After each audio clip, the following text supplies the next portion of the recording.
السلام علیکم ورحمۃ اللہ وبرکاتہ۔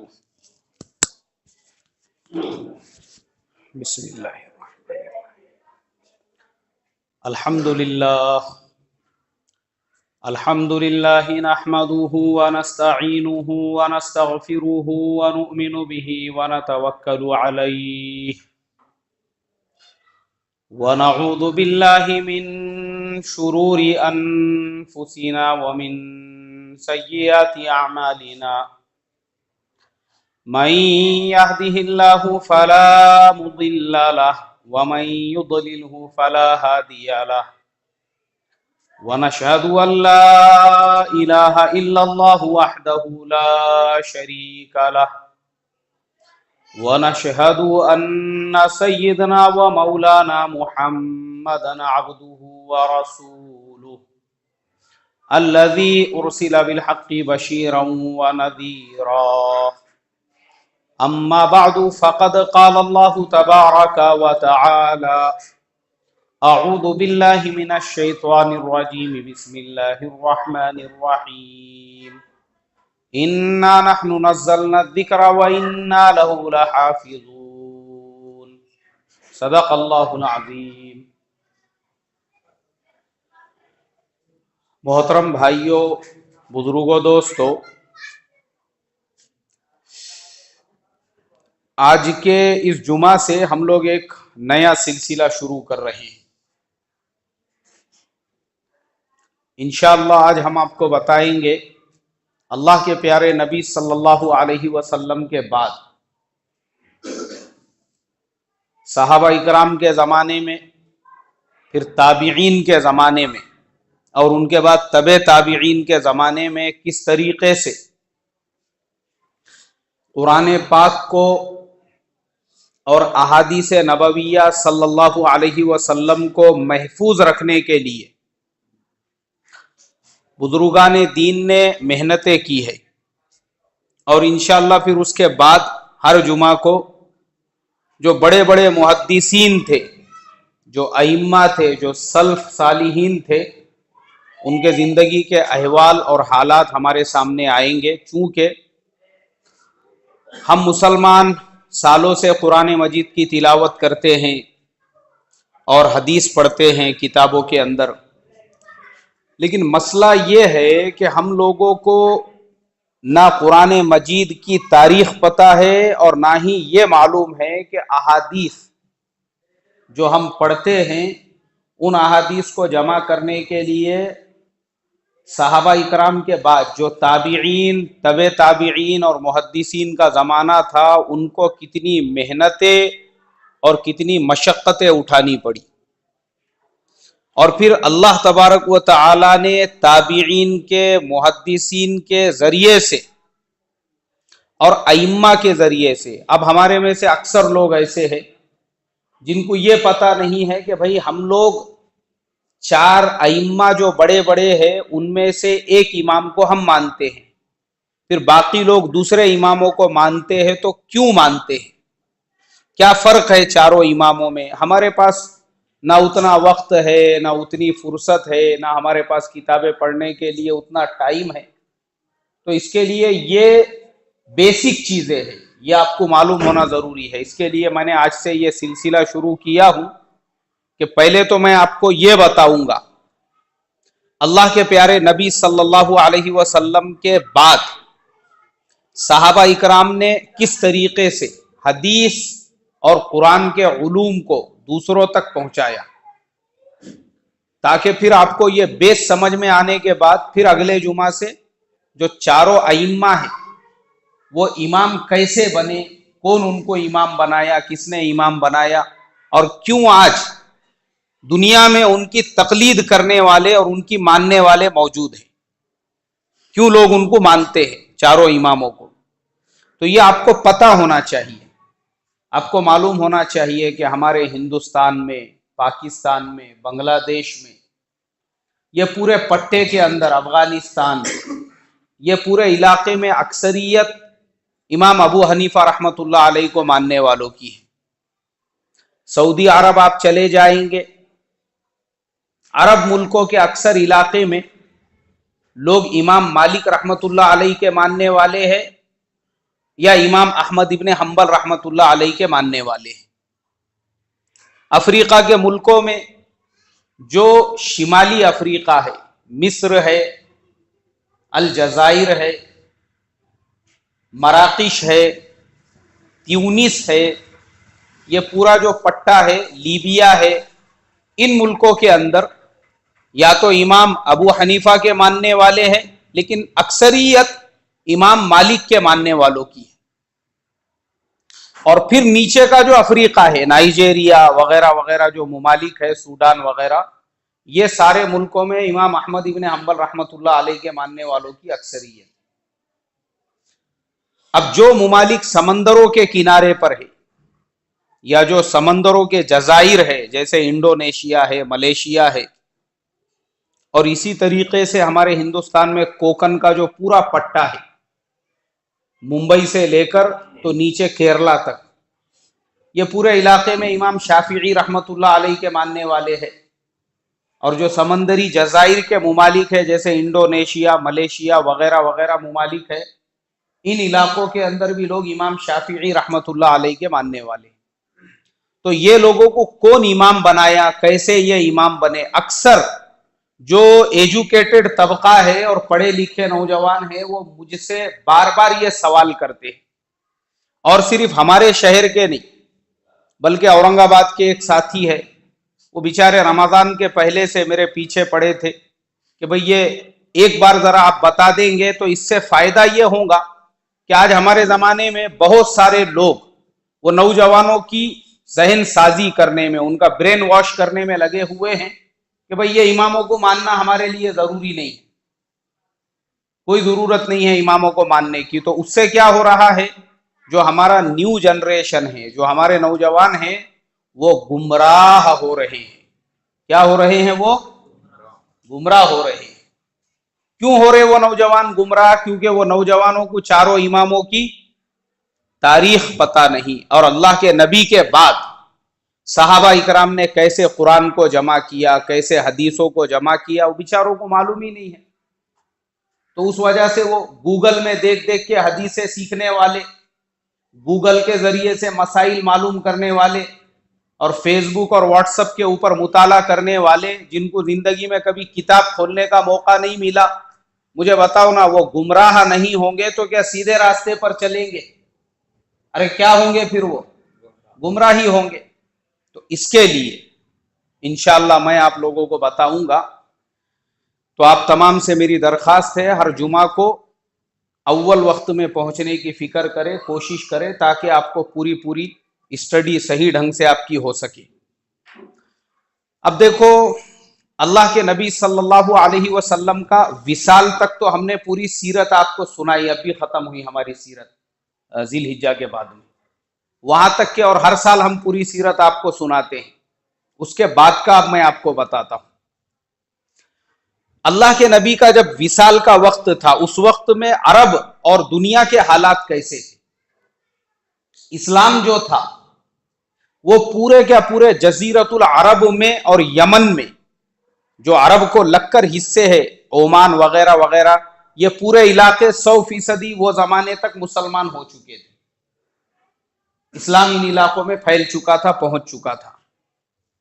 باقی جو دنیا کے ممالک ہے، جیسے عرب کے اطراف کے جو ممالک ہے، عراق ہے، ایران ہے، مصر ہے، اور یہاں تک کہ ایشیا سے باہر روم، یورپ اور ملک شام، ایسی جو طاقتیں تھی انٹرنیشنل لیول کی، وہاں پر بھی اللہ کے نبی صلی اللہ علیہ وسلم کے خطوط وہ پہنچ چکے تھے۔ بھلے وہ لوگ مسلمان نہیں ہوئے، لیکن اسلام سے ان کا انٹروڈکشن ہو چکا تھا کہ ایک نیا مذہب آیا ہے، اسلام، ایک نئے نبی آئے ہیں حضرت محمد صلی اللہ علیہ وسلم، یہ بات ان کے نالج میں آ چکی تھی، اور اسلام جو ہے باقی دنیا میں ایک چرچا کا وشے بن چکا تھا۔ اب اللہ کے نبی صلی اللہ علیہ وسلم کا آخر زمانہ، یعنی حضور کے انتقال سے تھوڑے دن پہلے، آپ نے ایک لشکر حضرت اسامہ ابن زید کے سربراہی کے اندر روانہ کیا۔ اب وہ لشکر جو روانہ ہوا، اسی وقت میں اللہ کے نبی کا وصال ہو گیا. مسلمانوں نے حضرت ابو بکر صدیق رضی اللہ تعالیٰ عنہ کو اپنا امیر اور اپنا ذمہ دار بنا دیا. اب جو خلیفہ تھے حضرت ابو بکر صدیق رضی اللہ تعالیٰ عنہ، انہوں نے سب سے بڑی وقت کی جو ضرورت تھی وہ یہ کہ جو نئے نئے فتنے پیدا ہو چکے ہیں ان کو کیسے دبایا جائے، کیسے کچلا جائے. چونکہ بہت سارے جھوٹے نبی پیدا ہو گئے، مسیلمہ کذاب، سجاح، اسود عنسی، یہ سب جھوٹے نبی. اور یہ جھوٹے نبی کیوں پیدا ہوئے؟ انہوں نے کہا یہ محمد صلی اللہ علیہ وسلم مکے میں رہتے تھے، بکریاں چراتے تھے، اور مکے میں رہ کر انہوں نے نبوت کا اعلان کیے تو یہ اتنے سکسیس ہو گئے، اتنے کامیاب ہو گئے، کیا پورا عرب وہ 100% کیا ہو چکا ہے؟ مسلمان ہو چکا ہے. تو چلو اپن بھی نبی بننے کا دعویٰ کر لیں گے تو پھر اپنے بھی کچھ چیلے چپاٹے پیدا ہو جائیں گے، اپنی بات کو ماننے والے، اپنی بات کو قبول کرنے والے، تو اپنی بھی گاڑی نکل جائیں گی. تو ایسا وقت آیا کہ گلی گلی میں نبی پیدا ہونے لگے جھوٹے. حضرت ابو بکر صدیق رضی اللہ تعالیٰ عنہ نے وہ جو لشکر تھا حضرت اسامہ ابن زید کا، اس کو روانہ کیا اور کہا، لوگوں نے کہا کہ آپ مدینے میں اکیلے رہ جاؤں گے. انہوں نے کہا کہ دین وہ مٹ رہا ہو اور میں زندہ رہوں یہ ہو ہی نہیں سکتا. ہاں، حضرت ابو بکر صدیق رضی اللہ تعالیٰ عنہ نے فوراً روانہ کر کے مسیلمہ کذاب اور یہ جتنے بھی جھوٹے لوگ تھے، اب دیکھو وہ جھوٹے نبی بھی کیسے تھے، وہ سجاح جو تھی وہ ایک عورت تھی، تو دونوں جھوٹے نبی مسیلمہ کذاب نے اس کو نکاح کا رشتہ بھیجا. اب یہ نبی ہے اور اس نے نبوت کا دعویٰ کی ہے. دونوں جھوٹوں نے آپس میں یہ بات طے کی کہ اپن نکاح کر لیں گے. اچھا مہر کیا دیں گے؟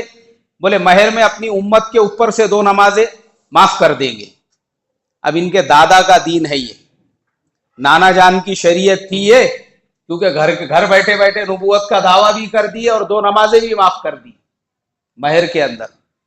لیکن اللہ جب اپنے بندوں سے کام لینا چاہتا ہے تو دیکھو کیسے کام لیتا ہے. حضرت اسامہ ابن زید، ان کی عمر صرف 16 سال تھی. کتنے سال تھی؟ 16 سال. اور صحابہ اکرام میں بڑے بڑے سینئر صحابہ ان کے ساتھ. حضرت اسامہ ابن زید رضی اللہ تعالیٰ عنہ کے وہ لشکر کو اللہ نے کامیابی عطا کی اور یہ تمام جھوٹے نبیوں کا جو ہے نام و نشان ختم ہو گیا. اب صحابہ کی ایک جماعت اس وقت میں فکر مند ہوئی.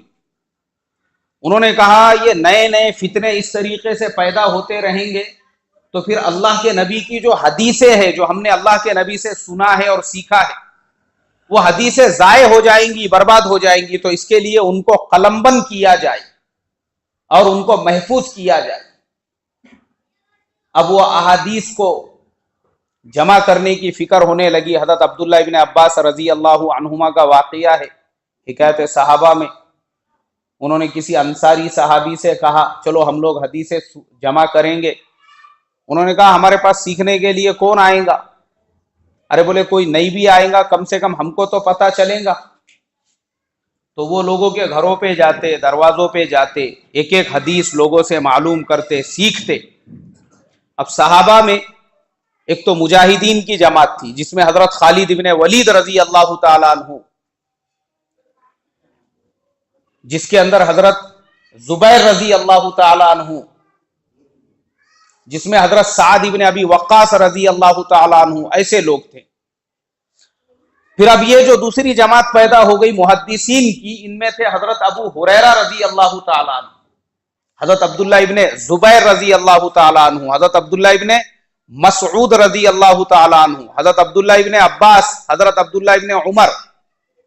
یہ چاروں عبداللہ جو ہے ان کو محدثین کی زبان میں عبادلہ کہتے ہیں. یہ چاروں عبداللہ اپنے وقت کے بڑے محدثین اور بڑے مفسرین تھے. لیکن سب سے زیادہ حدیثیں جن کو یاد تھی وہ تھے حضرت ابو ہریرہ رضی اللہ تعالیٰ عنہ. پھر حضرت علی کرم اللہ وجہہ کا نمبر آتا ہے اور حضرت عائشہ صدیقہ رضی اللہ تعالیٰ عنہ.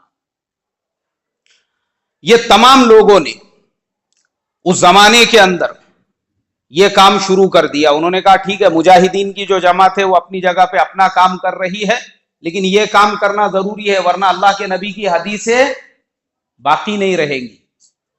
اب نئے نئے جو لوگ تھے علاقوں کے، دوسرے علاقے، جب کیونکہ ابھی اسلامی فتوحات کا زمانہ تھا، پھر حضرت عمر فاروق رضی اللہ تعالیٰ عنہ کا زمانہ آیا، حضرت عثمان غنی رضی اللہ تعالیٰ عنہ کا زمانہ. اب یہ ایسے فتوحات کے زمانے تھے کہ تقریباً پون دنیا سے زیادہ علاقے یہ اسلام کے آغوش میں آ چکے تھے. حضرت عمر کا زمانہ تو وہ تھا جس زمانے کے اندر پورا افریقہ، آدھے سے زیادہ ایشیا اور یہ پورے علاقے ایمان میں داخل ہو گئے. اور جب حضرت عثمان غنی رضی اللہ تعالیٰ عنہ کا زمانہ آیا تو مسلمان یورپ تک پہنچ گئے، فرانس کا کچھ علاقہ اسلام میں داخل ہو گیا. تو اسلامی فتوحات وہ دن بدن پھیلتے جا رہی تھی. تو صحابہ اکرام کی جماعتوں میں فکر پیدا ہوئی کہ قرآن پاک جو آج ہمارے سامنے یہ پورا محفوظ ہے، اس زمانے میں یہ پورا قرآن بھی ایک جگہ رکھا ہوا نہیں تھا، جمع کیا ہوا نہیں تھا. حضرت زید ابن ثابت رضی اللہ تعالیٰ عنہ وہ سب سے بڑے حافظ قرآن تھے. ایک صحابہ اکرام کی جماعت حضرت زید ابن ثابت رضی اللہ تعالیٰ عنہ کی سربراہی میں انہوں نے قرآن کو ترتیب دینا شروع کیا کہ قرآن پاک میں پہلے کون سی سورت آئے، پھر دوسری کہاں پہ آئے، پھر تیسری کہاں پہ، چوتھی کہاں پہ. اس طریقے سے صحابہ اکرام نے حضرت زید ابن ثابت رضی اللہ تعالیٰ عنہ کی سربراہی میں یہ پورا قرآن پاک جو آج ہمارے سامنے ہے یہ اس زمانے کے اندر مرتب کیا گیا. حضرت عثمان غنی رضی اللہ تعالیٰ عنہ کے زمانے میں چونکہ جو قراء صحابہ تھے، جو حفاظ تھے، وہ دن بدن کم ہوتے جا رہے تھے. ان کو یہ فکر پیدا ہوئی کہ ایک دن ایسا آئے گا سارے حفاظ اور سارے جو قراء ہے وہ ختم ہو جائیں گے، پھر قرآن کہیں پہ چمڑے پہ لکھا ہوا ہے، کسی کے پاس چھال پہ لکھا ہوا ہے، یہ تو ضائع ہو جائیں گا. اس لیے یہ پورے قرآن کو ایک جگہ جمع کیا جائے. اب وہ قرآن کیسا تھا جو جمع کیا گیا تھا؟ وہ قرآن میں ایسے زیر زبر نہیں تھے جو آج ہمارے زمانے میں ہم جو دیکھتے نا قرآن پاک میں زبر ہے، نیچے زیر ہے، پیش ہے، کچھ بھی نہیں تھا اور اس کی ضرورت بھی نہیں تھی. اس لیے کہ قرآن جس عربی زبان میں تھا وہ عرب لوگ تھے اور وہ عرب کے ایسے مانے ہوئے شعراء تھے اور عربی کلام کے اوپر ان لوگوں کو ایسا عبور حاصل تھا، ان کو ضرورت بھی نہیں تھی زبر و زیر کی، وہ پڑھ لیا کرتے تھے قرآن پاک کو. لیکن حجاج ابن یوسف کے زمانے میں دیکھو، حجاج ابن یوسف وہ سب سے زیادہ ظالم شمار ہوتا ہے مسلمانوں کی تاریخ میں. اس نے بڑے بڑے محدثین اور بڑے بڑے علماء اور اس زمانے میں ایسا قتل عام مچایا تھا. ابھی مجھے وہ ٹاپک پہ روشنی نہیں ڈالنا ہے چونکہ ابھی ہماری جو بات چل رہی ہے وہ کیسے قرآن اور حدیث کو محفوظ کیا گیا. حجاج ابن یوسف نے اپنے زمانے میں، اب اس کے زمانے میں کیا ہو گیا، حجاج ابن یوسف کا جو بھتیجا تھا محمد ابن قاسم، جو ہندوستان میں سب سے پہلے ہندوستان کے اندر اگر سیاسی اعتبار سے یا جنگی اعتبار سے کوئی آیا تھا وہ تھے محمد ابن قاسم، جو سندھ کو جنہوں نے فتح کیا تھا. وہ کس کے بھتیجے تھے؟ حجاج ابن یوسف کے. اب یہ جب نئے نئے علاقے اسلام میں داخل ہونے لگے اور یہ علاقوں کے جو لوگ مسلمان ہونے لگے، اب وہ بیچاروں کو عربی زبانی سمجھ میں نہیں آنے لگی کہ اب اس کو کیسے پڑھنا. تو حجاج ابن یوسف نے پھر علماء کی ایک جماعت کو یہ کام سونپا، یہ ذمہ داری دی اور ان سے کہا کہ دیکھو یہ قرآن ہم عربوں کے لیے ہے. اب ہم عربوں کو زبر زیر پیش کی ضرورت نہیں ہے، لیکن جو نئے علاقے اسلام اور ایمان میں داخل ہو رہے، نہ ان کو عربی آتی ہے نہ عرب سمجھتے ہیں، اس کے لیے اس پہ زبر زیر پیش لگانے کا کام کرو. پھر اس زمانے کے اندر علماء کی وہ جو جماعت تھی، اس جماعت نے قرآن پاک کے اندر پھر یہ جو پورے طرح سے آج ہم کو جو قرآن پڑھنے میں جو سہولت، جو آسانی اور جو سکون و اطمینان ہوتا ہے، یہ سب وہ لوگوں نے اس زمانے میں پھر ترتیب دیا. یہاں پہ زبر ہونا چاہیے، یہاں پہ زیر، یہاں پہ پیش. اس طریقے سے پورا کا پورا قرآن مجید جو تھا حجاج ابن یوسف کے زمانے کے اندر، اس کو زبر زیر پیش اور تمام حرکات، سکانات اور تمام جتنے بھی اس کے اندر اعراب تھے وہ لگانے کا کام مکمل ہو گیا. اب وہ جو زمانہ تھا صحابہ کا، جیسے میں نے ابھی قرآن کا بتایا آپ کو، اب احادیث کا ایسا ہونے لگا، یہ جو صحابہ تھے انہوں نے اپنی اپنی مسجد نبوی صلی اللہ علیہ وسلم میں ان کی اپنی جو ہے مجالس لگا کرتی تھی، جس کے اندر یہ لوگوں کو حدیثیں پڑھایا کرتے تھے، حدیثیں سکھایا کرتے تھے۔ اب یہ جو نیا علاقہ ایمان میں داخل ہو رہا تھا، یہ نئے علاقے کے جو لوگ مسلمان ہو رہے تھے، یہ لوگ مدینے کی طرف سفر کرنے لگے کہ چلو مدینہ جا کر حدیث سیکھیں گے، کیونکہ مدینہ جو ہے وہ مرکز تھا، اللہ کے نبی کا بھی مرکز، اسلام کا بھی مرکز، دین کا بھی مرکز، اور صحابہ اکرام نے اس کو علم کا بھی مرکز بنا دیا۔ اب مدینے میں صحابہ اکرام کی مجلسیں لگنے لگی، حضرت ابو ہریرہ رضی اللہ تعالیٰ عنہ اور یہ باقی جو صحابہ تھے۔ اب باہر سے جو لوگ آتے وہ ان کے حلقوں میں آ کر بیٹھتے اور ان سے حدیثیں سیکھتے۔ نئے لوگ جو آ رہے تھے احادیث سیکھنے کے لیے، وہ نئے لوگ ان حدیثوں کو لکھ لیا کرتے تھے۔ باہر کے جو لوگ آتے تھے وہ احادیث کو لکھ کر، اب چونکہ وہ مدینے میں، جیسے ہمارے زمانے میں مدرسوں کا نظام ہے کہ لوگ مدرسے میں رہ کر 5 سال 10 سال تعلیم مکمل کرتے ہیں، وہ زمانے میں لوگ اتنا زمانہ نہیں رہ سکتے تھے، وہ سال 1.5 سال یا جتنا بھی وقت ہوتا مدینے میں گزارتے، احادیث کو سیکھتے، اور سیکھنے کے بعد وہاں سے اپنے مقام پر اپنے بستیوں میں واپس جاتے اور پھر وہ وہاں پر حدیث کو سکھاتے۔ اب دیکھو یہ حدیثوں میں اختلاف کیسے ہوتا ہے۔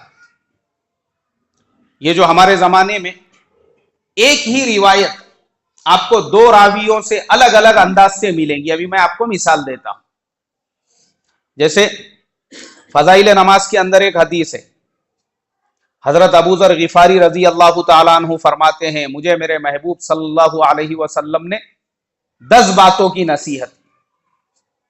وہی حدیث آپ کو تھوڑا آگے جائیں گے ایک اور دوسرے صحابی کے اس سے ملے گی واسطے سے، اور وہ فرماتے ہیں مجھے میرے حبیب صلی اللہ علیہ وسلم نے 7 باتوں کی وصیت۔ پہلی روایت میں کتنی باتیں آئی تھیں؟ 10 باتیں، اور دوسری میں کتنی باتیں آئی؟ 7 باتیں۔ یہ 3 باتیں کم کیسے ہو گئی؟ ہوتا ایسے تھا کیونکہ وہ زمانے میں ہمارے زمانے کے جیسے بک نہیں تھے، پین بھی ایسے نہیں تھے جیسے آج ہمارے پاس میں پین ہے۔ وہ زمانے کے اندر سیاہی کی ڈبی ساتھ میں رکھنا پڑتی تھی، اور پین جو ہے وہ کھرچ کے بنایا جاتا تھا، اور وہ پین کو سیاہی میں ڈبا کے لکھا کرتے تھے۔ اب بہت سارے لوگ وہ کہاں لکھتے بیٹھیں گے، کہاں پہ، وہ کاغذ بھی نہیں ہوتا تھا، لوگ اکثر چمڑے پہ یا کپڑے پہ لکھ لیا کرتے تھے،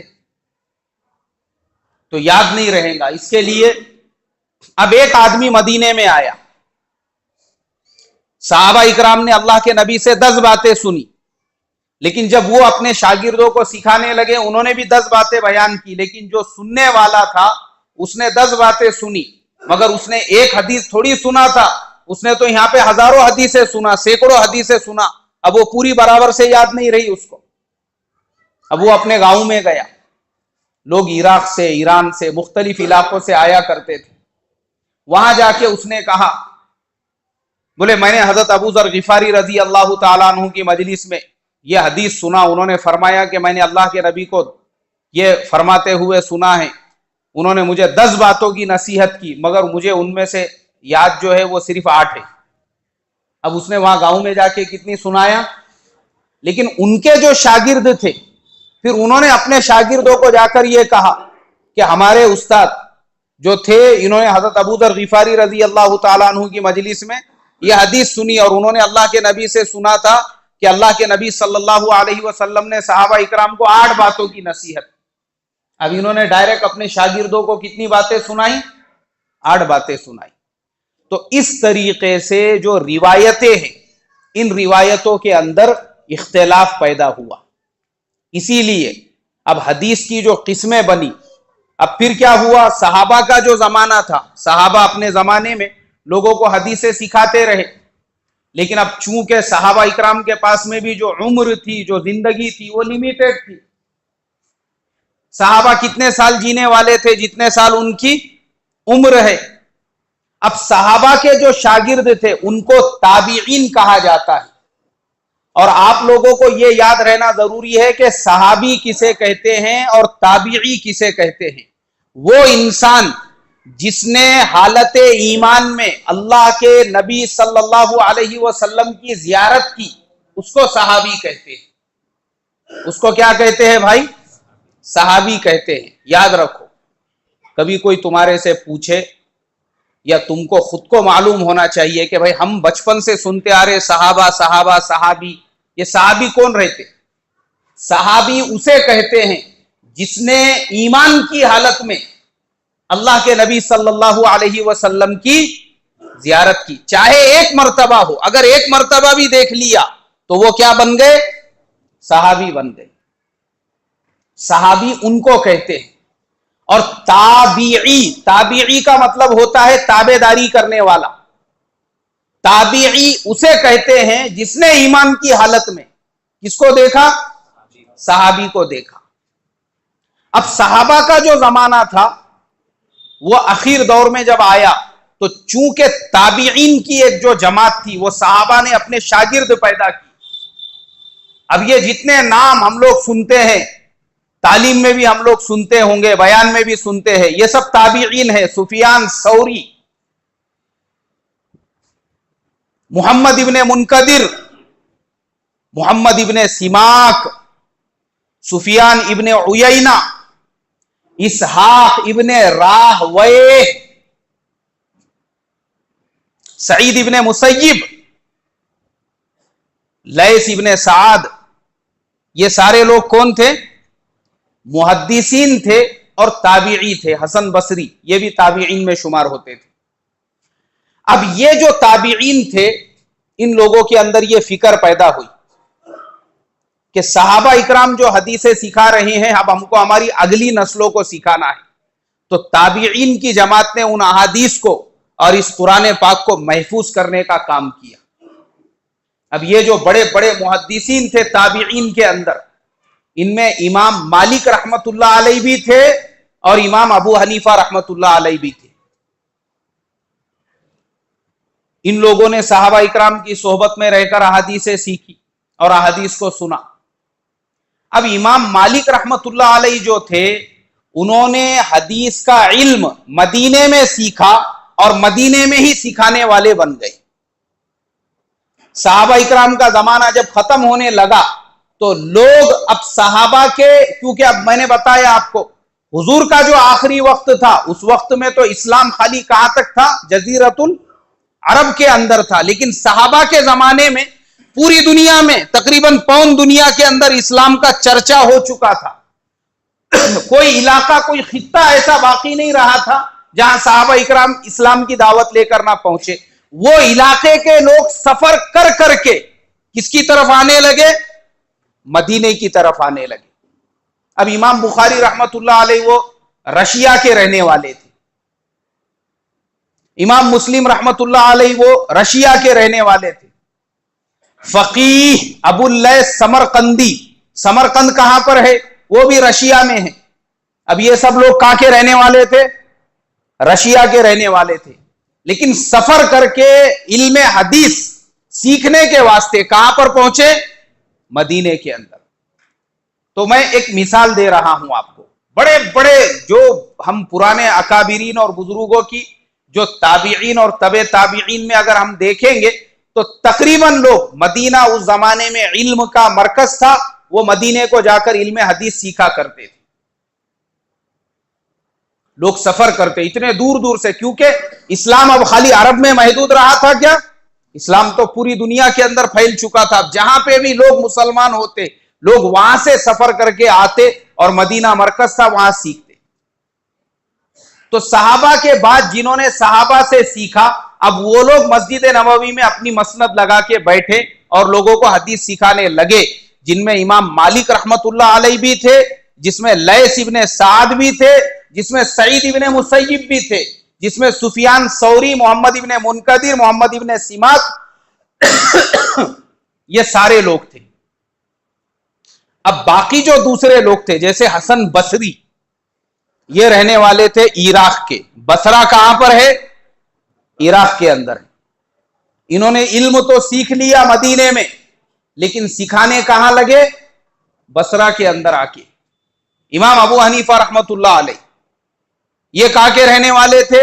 کوفہ کے رہنے والے تھے۔ کوفہ کہاں پر ہے؟ یہ بھی عراق کے اندر۔ انہوں نے علم حدیث تو سیکھا مدینے میں، اور سکھانے کہاں لگے؟ اپنے گاؤں میں آ کر۔ تو یہ تمام لوگ سیکھا انہوں نے مدینے میں، لیکن سکھانے کہاں پر لگے؟ اپنے اپنے علاقوں کے اندر۔ میں انشاءاللہ آپ کو بتاؤں گا پورے ڈیٹیل میں کہ یہ 4 امام پوری دنیا میں جو لوگ ان چاروں اماموں کو مانتے ہیں، کیوں مانتے ہیں، کیا وجہ ہے اس کی۔ ہاں، اب یہ جو الگ الگ لوگ، الگ الگ علاقوں کے لوگ مدینے میں چل کر آئے، ان لوگوں نے اپنے اپنے علاقوں میں جا کر لوگوں کو سکھانا شروع کیا، اور ان لوگوں نے سیکھا صحابہ اکرام رضوان اللہ تعالی علیہم اجمعین سے۔ اب دیکھو وہ زمانہ کیسا تھا۔ آج ہمارے زمانے میں یہ مائک ہے، لاؤڈ اسپیکر ہے، میں یہاں سے بیان کر رہا ہوں، ماشاءاللہ مجھے لگتا وضو خانے تک آواز آ رہی ہوں گی۔ بہت سارے لوگ مسجد کے اوپر بیٹھے ہوئے ہیں، وہاں تک آواز جا رہی ہے۔ بڑے بڑے اجتماع میں ہم لوگ جاتے ہیں جہاں پہ 5 لاکھ 10 لاکھ لوگ آتے ہیں۔ اب ویسے اجتماع کے اندر ایک بیان کرنے والا اسٹیج پر بات کرتا ہے، لیکن اجتماع کے آخری کونے میں، ایک دم آخری کونے میں اگر کوئی آدمی بیٹھا ہے، اس تک بھی کیا پہنچتی ہے بھائی؟ آواز پہنچتی ہے۔ کائی کی وجہ سے؟ یہ مائک کی وجہ سے، اسپیکر کی وجہ سے۔ اب وہ زمانہ ایسا نہیں تھا۔ یہ جو لوگ، ابھی آپ کو کیا لگ رہا میں جو بول رہا ہوں کہ یہ بعض لوگ مسجد نبوی میں حلقے لگاتے تھے لوگوں کو حدیث سکھانے کے لیے، اور حسن بصری بصرہ میں حلقہ لگاتے تھے، اور امام ابو حنیفہ کوفہ میں حلقہ لگاتے تھے، اور پھر باقی لوگ ان کے بہت زمانے کے بعد میں جو لوگ بغداد کے اندر، جیسے امام غزالی رحمت اللہ علیہ ہو گئے، امام احمد ابن حنبل ہو گئے، اور عبد القادر جیلانی رحمت اللہ علیہ ہو گئے، اسی طریقے سے عبد الرحمن ابن جوزی، یہ سب بغداد کے لوگ تھے۔ یہ لوگ بغداد کے اندر علم حدیث اور علم قرآن لوگوں کو سکھاتے تھے۔ تو آپ کو کیا لگتا ہے؟ اب وہ زمانے میں اس طریقے سے مائک تو نہیں تھا، آواز آخری تک، وہ ایک ایک حلقے کے اندر، اب آپ کو لگ رہا ہوگا 10 لوگ 15 لوگ 20 لوگ ایسے ہوتے ہوں گے اسی لیے حلقہ لگتا تھا۔ نہیں نہیں نہیں نہیں، ارے میرے بھائی آپ سوچو، ایک ایک حدیث کے حلقے میں لوگ کتنے ہوتے ہوں گے، کیونکہ وہ حلقے کے اندر وہ زمانے میں، اب مائک تو تھا نہیں، تو منادی دینے والے ہوتے تھے۔ اب جو حدیث پڑھانے والے ہیں، جیسے حسن بصری نے کہا وَبِهِ قَالَ حَدَّثَنَا، انہوں نے کہا کہ دیکھو یہ جملہ جیسے ہی انہوں نے کہا، سامنے ایک منادی کھڑا ہوتا تھا، وہ بولتا تھا آگے کے لیے وَبِهِ قَالَ حَدَّثَنَا مَحْمُودُ بْنُ غَيْلَانَ، اب وہ جو اس کے بعد والا رہتا تھا وہ آگے بولتا تھا وَبِهِ قَالَ حَدَّثَنَا مَحْمُودُ بْنُ غَيْلَانَ، اس کے بعد پھر اس کے آگے والا بولتا تھا۔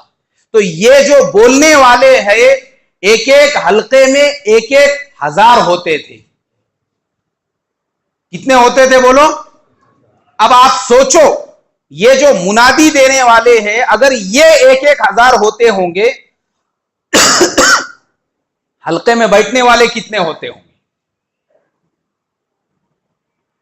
اور جب یہ مجلس ختم ہو جاتی تھی علم کی، اس کے بعد میں چونکہ بعض لوگوں کی ذمہ داری ہوتی تھی کہ بھائی لوگ جو چھلنے کا کام کرتے تھے، پین جو چھلتے نا، کیونکہ ابھی جو لوگ حدیث لکھنے والے ہیں، ابھی جیسی اس نے آواز لگائی منادی نے وَبِهِ قَالَ حَدَّثَنَا مَحْمُودُ بْنُ غَيْلَانَ، تو سب لوگ سننے والے نہیں رہتے تھے، ان میں بہت سارے لکھنے والے ہوتے تھے، وہ فوراً اپنے پاس لکھ دیتے تھے اور انتظار کرتے تھے اب آگے کیا بولیں گے۔ ایسے جو لکھنے والے ہوتے تھے، مجلس پوری ختم ہونے کے بعد ان اللہ والوں کے، ان محدث کے، ان کے جو غلام ہوتے تھے، جو نوکر ہوتے تھے، وہ پورے مجلس کے اندر سے وہ جو خالی ڈبیاں رہتے تھے جس کے اندر شئی رہتی تھی، سیاہی ہوتی تھی، اس کی جو ڈبیاں لوگ چھوڑ کے چلے جاتے تھے وہ جمع کرتے تھے۔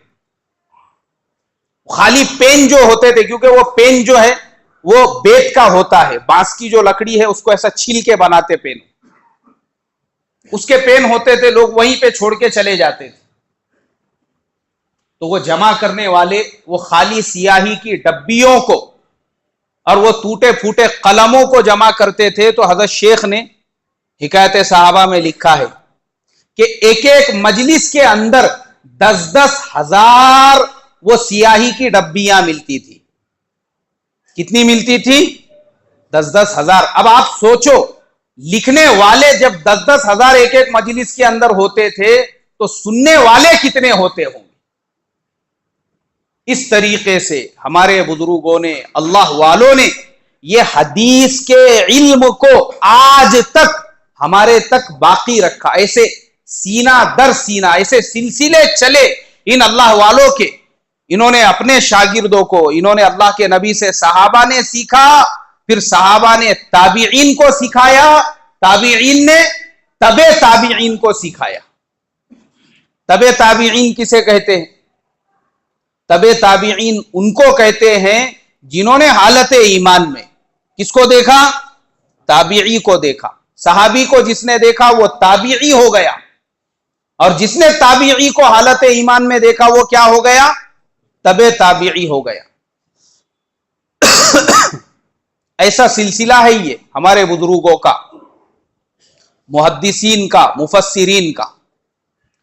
اب یہ 4 امام کیسے بنے اور یہ 4 مسلک کیسے تیار ہوئے؟ دیکھو ابھی ٹائم ہو گیا، کیونکہ میری عادت نہیں ہے فضول وقت جو ہے ضائع کرانا. لوگ بہت سارے اپنے آفسوں کا کام چھوڑ کر آتے ہیں، بہت سے دکان چھوڑ کر آتے ہیں، اس لیے وقت ہو گیا تو بات وہیں پہ ختم ہو جانی چاہیے. لیکن میں آپ تمام لوگوں سے درخواست کروں گا اگلے جمعہ کو وقت پہ پہنچو، انشاءاللہ میں آپ کو ڈیٹیل میں بتاؤں گا یہ 4 امام کیسے بنے اور ہم یہ چاروں اماموں کی تقلید کیوں کرتے ہیں. جن کی سنت باقی ہے پڑھ لے. اللہ مجھے آپ کو عمل کی توفیق عطا فرمائے.